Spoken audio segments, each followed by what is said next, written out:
Hey everybody, it's Vivian.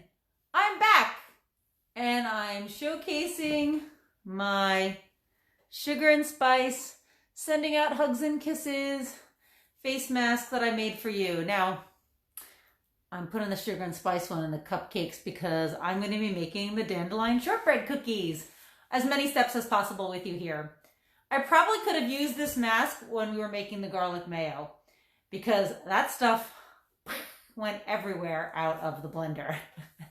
But I'm wondering what people are doing for birthday quarantines. If you need a cute little birthday gift, this is definitely a cute little gift you can give somebody. Sugar and spice has little cupcakes on, or anybody that's baking.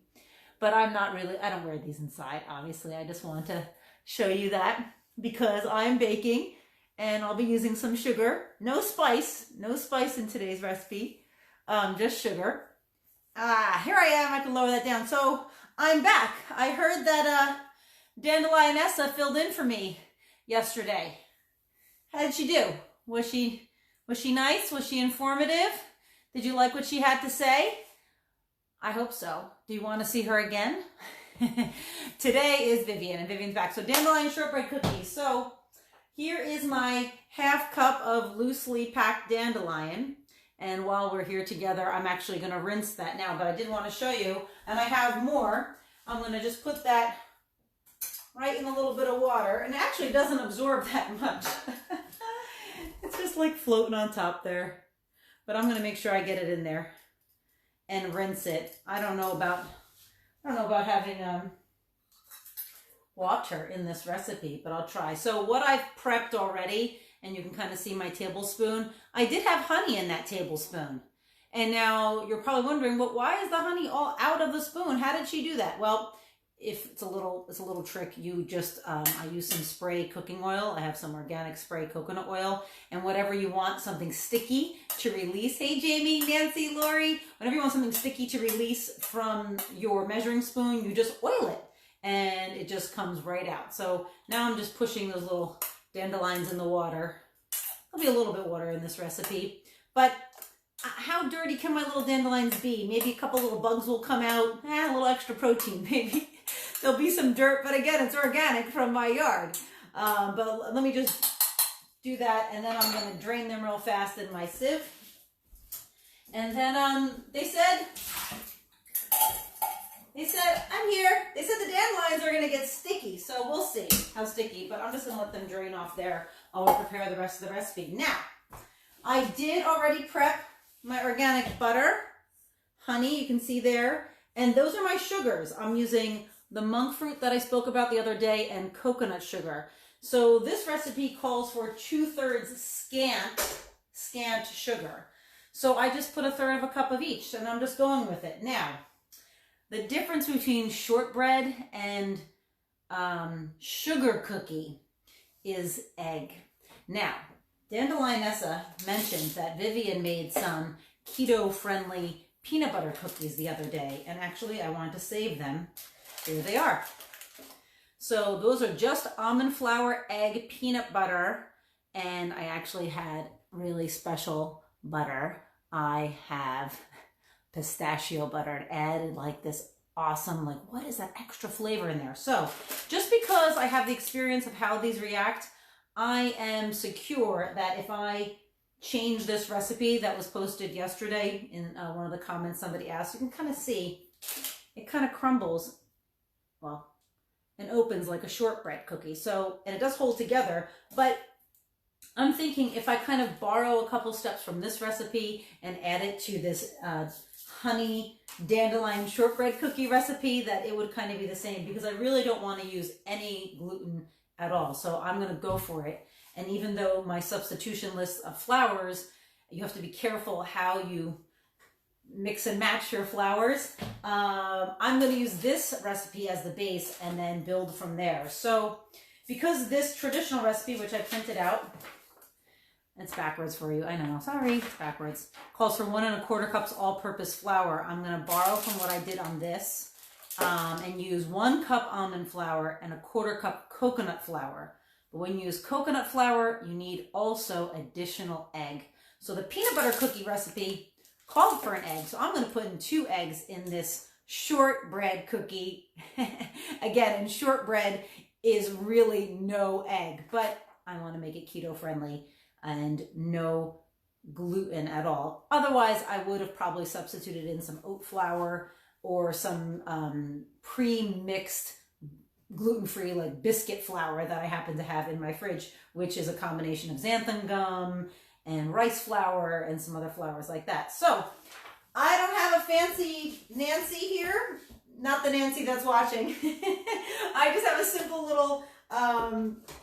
little mixer here, and I'm gonna start that up. We're gonna cream now. I'm not using the right bowl probably, but I'm gonna see what happens. That's the lowest speed. That's pretty high. Jeez. But I did soften the butter. Now that's the xanthan gum. I don't know if you can see that, but that's the powder going everywhere. I'll probably eventually stop this and use a you know what? I don't like this on the stand. It's not that useful. So we're gonna pop that off of here.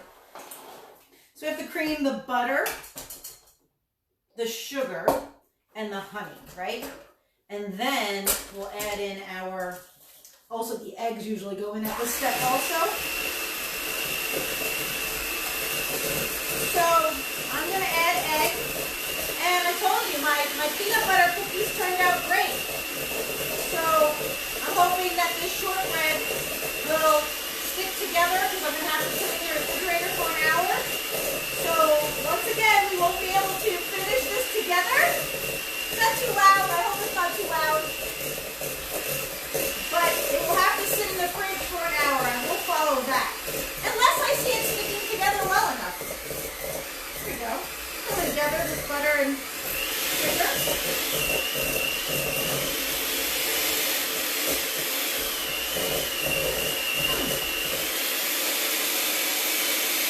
All right. I just want to show you creaming together pretty well. Hey, Joanna. Thanks for watching, Chefy. You know, that's just the monk fruit sweetener, coconut sugar, and butter. I'm going to crack my eggs, and I did read something about cracking eggs. You're not supposed to crack them on the side of a bowl. Isn't that funny? They actually suggest to crack them on the surface, then put them in a bowl. I don't know what the difference between the edge, maybe because it's an edge, but they say, the infamous they, you'll get less shell if you crack it on the surface. Whoa, and then put it in. Oh, this is what happens live. I wasn't watching, and I spilled all my egg white all over the counter. No, that's what spatulas are for. Good thing I cleaned my surface before I work, because maybe egg white is so slimy. I can just slide it in. Oh my goodness, what a mess. I love making mistakes with you guys. This is real life. This is what happens. It's funny. I have to remember to clean the side of my chopping block, which I'm actually going to do now, because you don't want raw egg protein drying on your surface anytime soon. So that'll be my initial clean, and then I'll certainly come back and clean it. All right, so they lied. There's some shell. There's some shell. So I'm going to continue beating that together. And if anybody wants to chime in about turning sugar cookie to shortbread cookie or vice versa, let me know. But again, I don't have to follow the recipe, because I had great experience with the peanut butter cookie, adding the egg. I know these are going to turn out pretty good. I'm hoping so. I mean, I know baking is a science and all, but we'll see how it goes.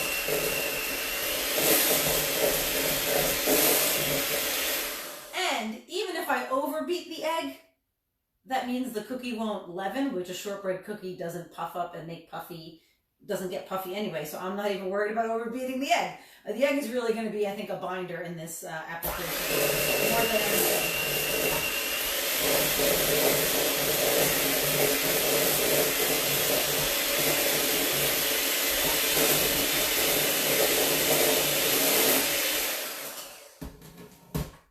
Everything takes time, but I did prep a lot of steps. So the thing that we're going to add is the flowers, the dandelion petal flowers, literally, and the flour. What was that movie with Jim Carrey? He was courting that girl. It was so cute. She worked in a bakery, and he said to her, he was picking her up to go out on a date.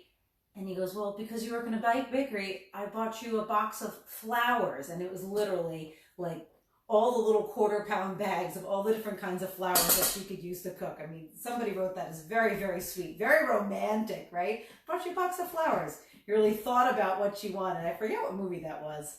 Somebody's watching. Somebody will know. Somebody will know what movie that was.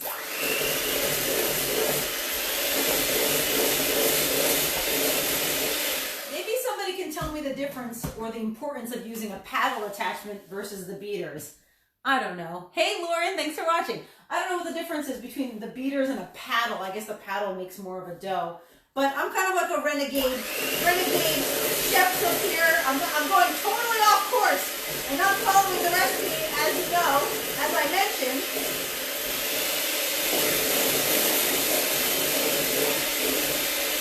But I did give you my suggestions and as to why I'm doing them. So here we are. Low speed, salt. Okay, 1/4 teaspoon salt. I don't have to measure salt. I'm gonna just do a couple rounds of my Himalayan salt. Maybe 6 or 7. I love extra salt in a cookie. We don't have to measure that, that's all good. Now it says mix in the dandelion petals now. I would rather wait to do that.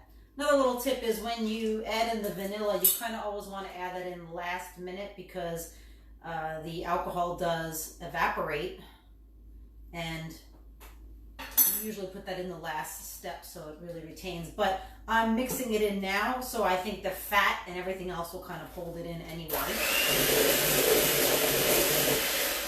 The fat being a stick of butter.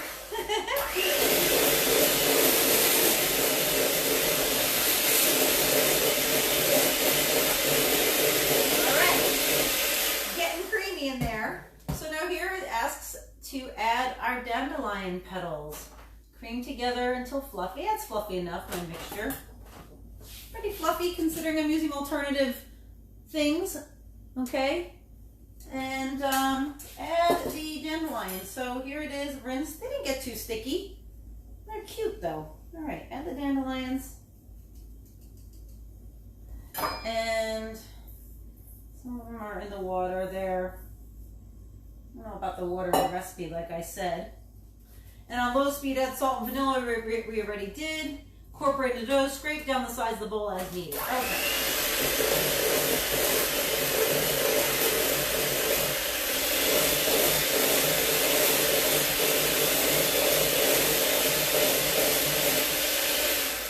Now yesterday, if you watched, poor Dandelionessa, she choked on a dandelion leaf.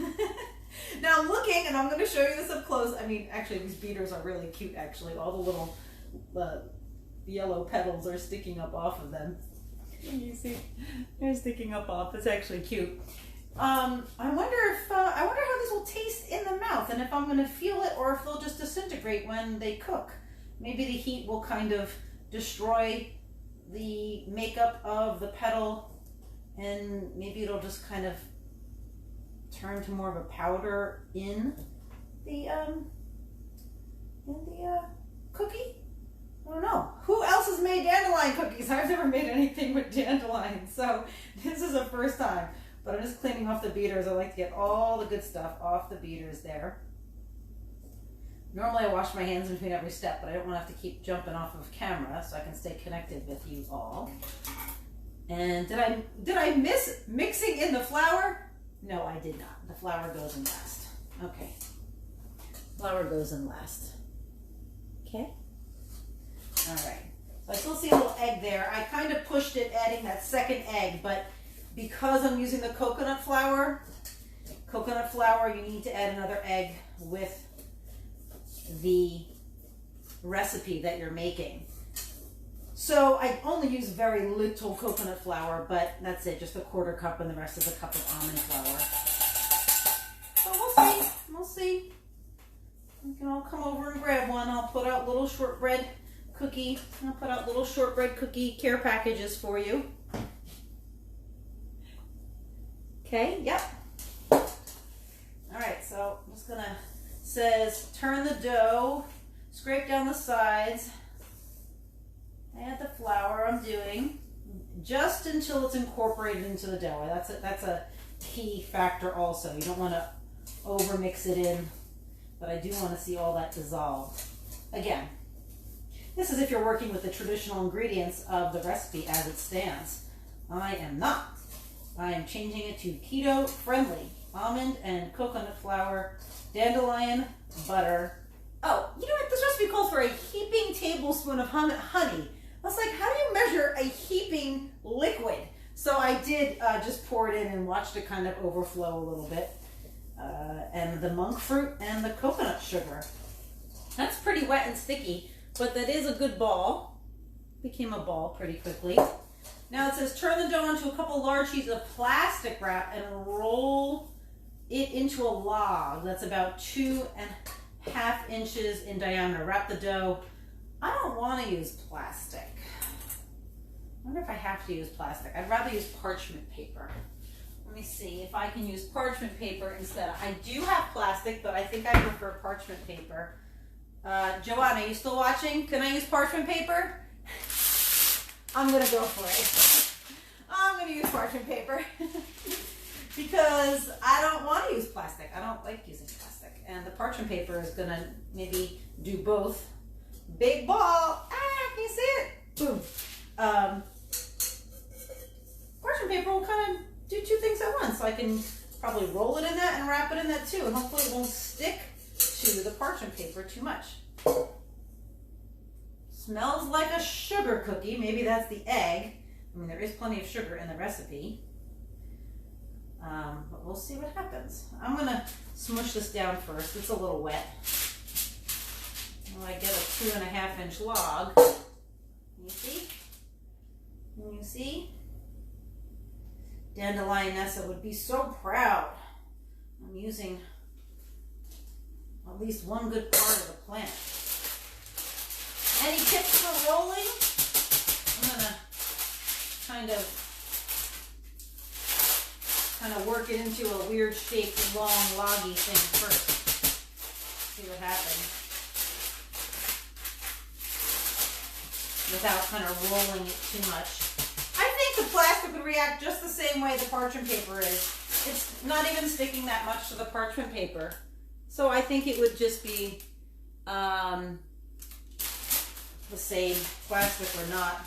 So 2.5 inch. I wonder how this will cut because shortbread with traditional flour, that glutinous white flour or the whole wheat flour, it really does hold the